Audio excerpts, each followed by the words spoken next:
يا ترى انت تعرف ان في تليفون كان بجد بيخليك تشوف 3 دي من غير ما تلبس نظارة؟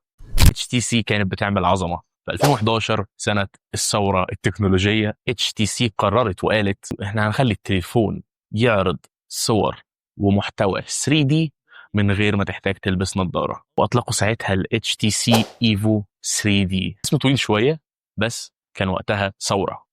يعني ايه هنعمل تليفون بيعرض محتوى 3D؟ قرروا ان هم يطبقوا التقنيه بان هم يحطوا شاشتين فوق بعض وبيعرضوا محتوى متناسب مع بعضه بشكل ما عشان يطلع لك المحتوى ال 3D. التقنيه كان اسمها البارالكس بارير. غير كمان ان كان الجهاز بيجي بكاميرتين خلفيتين عشان يدعم ان انت تقدر تصور فيديوهات وصور برضه بتتعرض بمحتوى 3D. فالموبايل ده من 14 سنه كان بيعمل كده، بس للاسف الفشل كان مكانه ان الناس ما كانتش مستعده انها تستقبل تقنيه زي دي.